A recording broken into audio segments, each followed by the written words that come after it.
The 2021 facelifted Jeep Compass is finally here. And as you can see from the looks, Jeep have just refined it a little but maintained that Compass identity. On the inside though, it's been an almost paradigm shift in design, materials, features, and of course, an increase in price. How does that all affect the value proposition of the Compass? Let's find out. The Jeep Compass facelift is a facelift in the true sense, in that all the changes have happened here on the front. So that 7-slat grille now is completely blanked out and the air intakes have moved lower down here. The chrome accents have now changed to this nice gunmetal grey along with the Jeep logo, and that gives it a nice understated look. The headlamps too, they've also received a redesign, and the bumper has changed with new fog lamps as well. So what Jeep has done is they've refined that look but managed to keep the presence that the Compass always had. I'm sure you're going on about how these little changes in the new Compass make it look slightly more premium, right? Yeah, pretty much. But I am going to ask you the same question I asked myself last year when I started the Compass. And that was, why should one not go out and just buy the Hyundai Creta instead? What? That's like comparing Batman and Green Lantern. Well, yes, it sounds a little odd, but hear me out, okay? So the Compass is now properly expensive. In fact, when you compare it to the Creta, it's a venue more expensive. And then you compare the size of these compact SUVs and you figure out that the Compass is about that much longer, that much wider and taller than the Creta. And then you come to the features, which are almost the same. Well, I do agree with you on the price. The price has jumped up quite a bit, but the meat of the changes have happened there on the inside. Maybe we need to move in there and I could convince your accounting mind otherwise. Well, let's step in. Vaise, why have we taken away KU's sense of vision? Well, I have something planned for that. It's a surprise. You'll see in a bit. That sounds a little evil, no?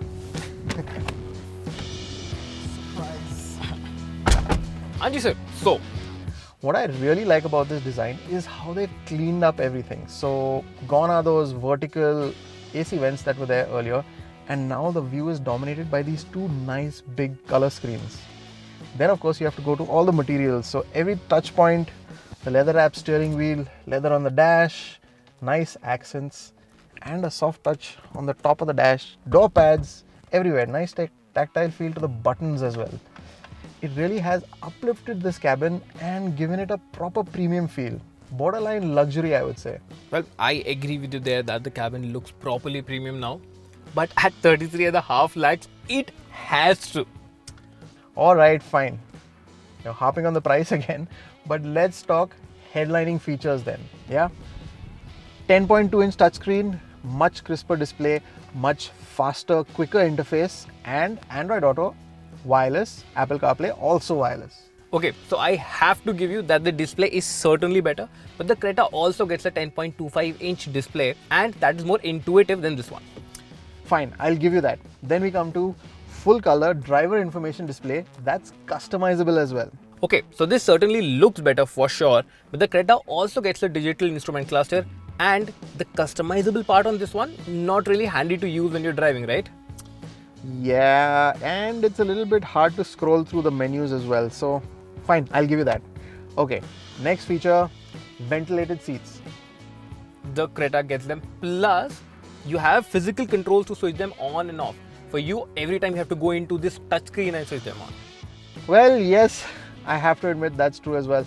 The physical buttons on the Creta are much easier to use. In fact, some of the guys from this office who drove the car couldn't find the ventilated seats function. I do believe that, yes. Okay, panoramic sunroof. Yeah, you have that as well. Wireless charging, you have that as well. Okay, let's do unique features then. So both front seats are power adjustable and they have a memory function for the driver side as well. Not bad. Then I also have dual zone climate control and this very nice detailed 360-degree camera. Damn, this is a nice display, no?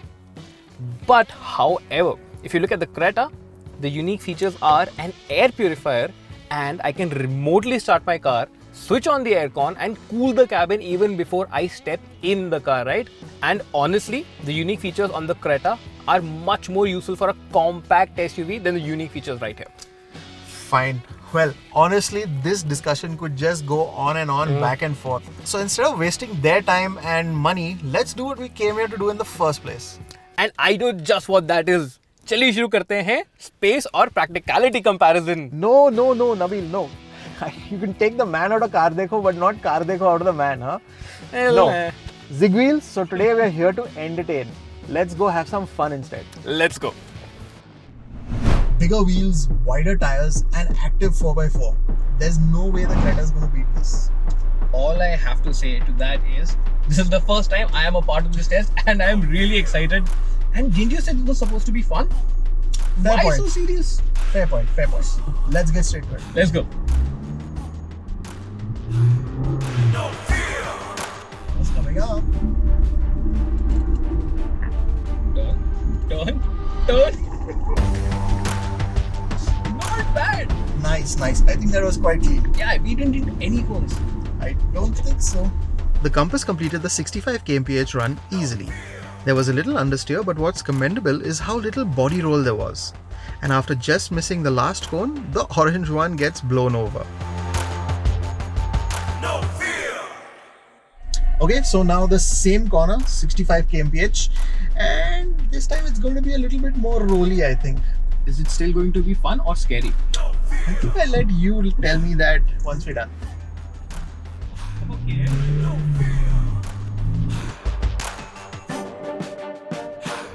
There's the corner.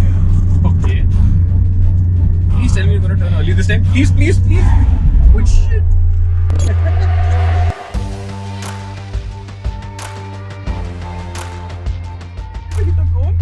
I don't know, but that felt a lot sketchier than the first one. There's a bit of understeer in the Creta's run too, and you can also see that there's just a little bit more roll as well. This means that even though they both just missed the last cone by a whisker, it's the Compass that felt more composed.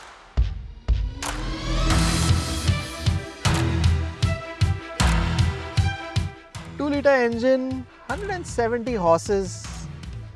I'm gonna just smoke him. He doesn't even know what's gonna hit him. Alright, fine. His car is more powerful, it has more torque, but that car is heavier. I am lighter, and I have a manual so I can get into a harder launch. And also, I have a secret trick. My car is actually a little low on fuel, so I am saving weight there as well. Let's see what happens. Adil sir, are we ready to go? Yeah, why not? We'll go on 3, 2, 1, alright? Okay, ready? 3, 2, 1, go!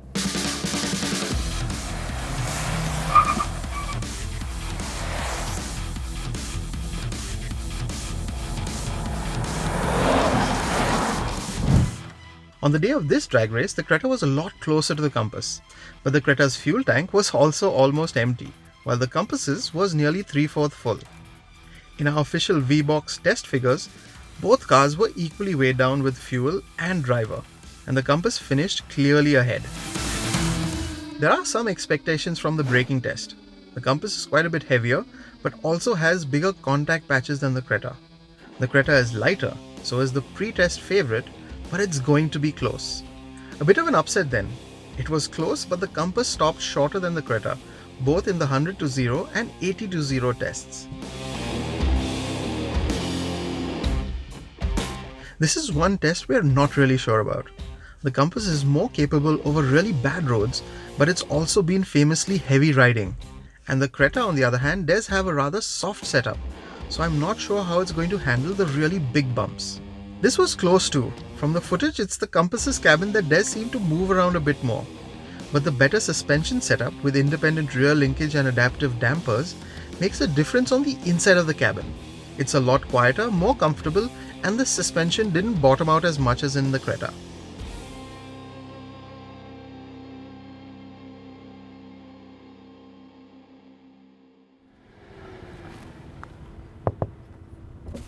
Sir, you have done all your tests, right? Yep. Now at least let me do one section of space and practicality. Just one, please. Fine. Okay. 2 minutes. Perfect. Aajo, chalo. Thank you.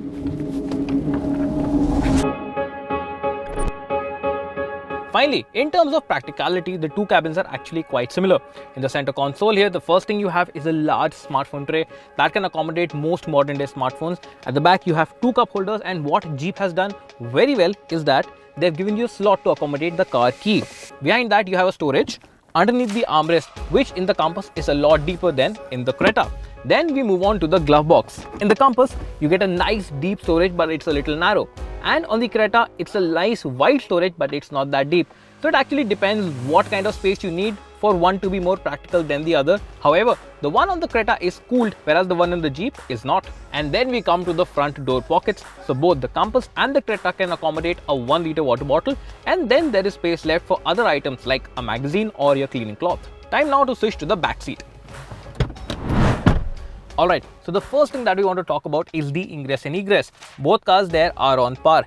The second thing we want to talk about is the seat comfort for 4 passengers on board. So essentially 2 people at the back. Again, both cars are neck and neck. The bigger difference comes when you want to seat 3 people at the back. The Compass, because of its strong bolstering, pushes you inside the seat. So that leaves you with less amount of space to seat 3 people here. While they can adjust themselves here on this back seat, it's not going to be very comfortable over longer journeys. However, on the Creta, the seat base is nice, long and flat. So when 3 people are sitting in the back seat of that car, they can actually stretch out a little and get more wiggle room for them to adjust their bodies in the seat. So if you are a family of 5, you are definitely going to be more comfortable in the Creta than the Compass. Now we move on to back seat practicality. And again over here, the 2 cars are neck and neck. So you do get a center armrest, 2 cup holders, and the Jeep gets a phone holder right here in the armrest, whereas the phone holder in the Creta is in the center console. You have AC vents in both cars and a USB charging socket. Additionally, in the Compass, you also get a 12-volt socket down here. Coming to the door pockets at the back, you can again easily accommodate 1 liter bottles with some space left for knickknacks. One thing that I miss in the Compass, especially when you compare it with the Creta, are the sunshades for the rear windows. Now on a hot sunny day, they are actually very useful and they help maintain your privacy as well. Moving on to the boot space now. Now the biggest difference here is that the Compass actually gets a power tailgate. And quick tip, if you press this button twice, it opens quicker. In terms of the practical boot space on offer, both cars are actually quite close. But the difference is that the Creta has a wider boot, so you can put more luggage in that way. In terms of a standard test luggage, if you put the biggest bag in, it can no longer hold even the smaller one or the medium sized one. If you want to keep 2 suitcases, then it has to be medium one and the smallest one. With this, you again have space left for your laptop bags and other soft bags. While the boot floor on the Creta is slightly bigger, however, I doubt it's going to make any difference in the practical world. Done sir, before time done. Alright Al sir, shall we start with the verdict then? Wait a second, you're forgetting about that surprise I had. Where's Keyur? Wait a second, where is Keyur? Abhi teri! That was close. Yeah, I'm glad he's okay. Well, there is a reason we've kept Keyur under sensory deprivation the whole day. He has absolutely no idea what cars he's been sitting in and what we're doing today. So let me key him in on what the plan is. Hey Keyur, okay, be careful, yeah, nice. Now keep those headphones, but don't take your blindfold off, okay? Reason we did this today is that you're going to help us test a couple of cars.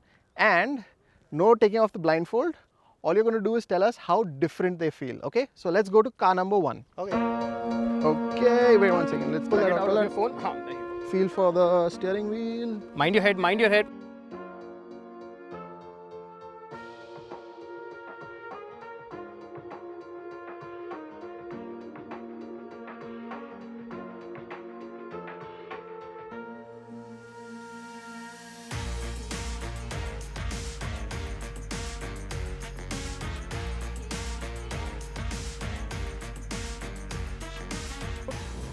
Mirror, feel for the door handle, there. Alright. What's the difference that you're feeling, Keyur? This has more soft touches as compared to the last car. Anything about the seats? Yeah, the leather feels better.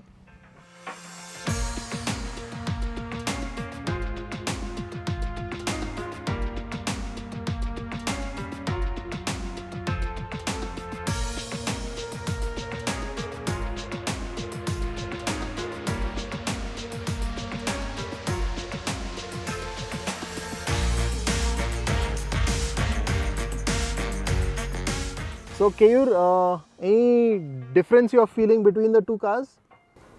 This car definitely feels more premium. Actually, in front, the dashboard is covered with soft material, and the steering wheel feels more premium. Okay. And whatever I touched, it has been covered with something which feels good. Okay. You didn't take off your blindfold, right? No. You still have no idea what cars we are testing, right? Okay. Cool. Okay. And one final question: which car do you think is more expensive? Alrighty.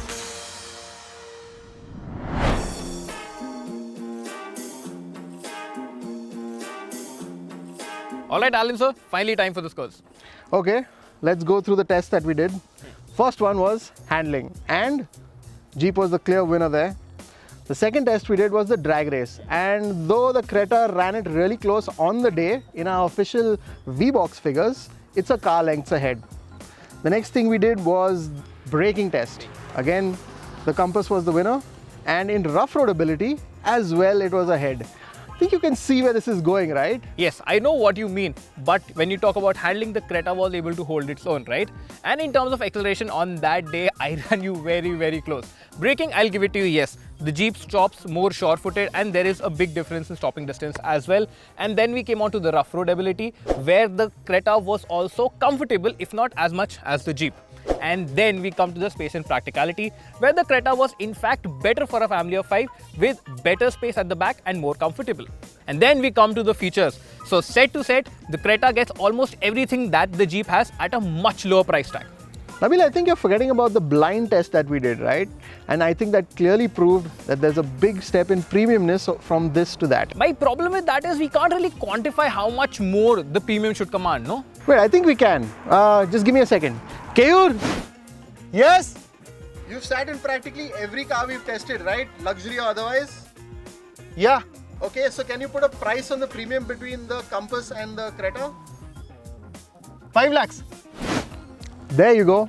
Alright, fine. I'll give you the extra 5 lakhs for the opulence of the Jeep Compass and another 2.5 lakhs for its all-wheel drive powertrain. But where are the rest of the 3.5 lakhs? How do you justify that? Nabil, cars are more than a summation of just their parts and features. They are emotional, and that's just what the Jeep does great. The premiumness of that cabin, the fact that you'll see fewer of these on the roads than a Creta, or just turning up in your office retreat in a Jeep. And these are the things that you're not going to see on the brochure. So whether that price premium is right or ridiculous really is up to how you feel about those emotions. And how you feel about those emotions, do let us know in the comment section below only after you have liked this video. And do not forget to subscribe to ZigWheels if you haven't already. And thank you for for watching. Good. Alan sir, done? Yep. We need to get back home. Yep. It's still a long way to go. Let's go, let's run.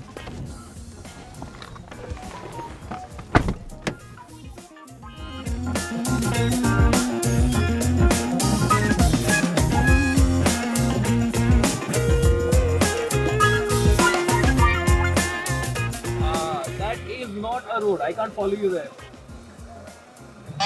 Okay, you take the long way around then, and I'll see you at home. See ya.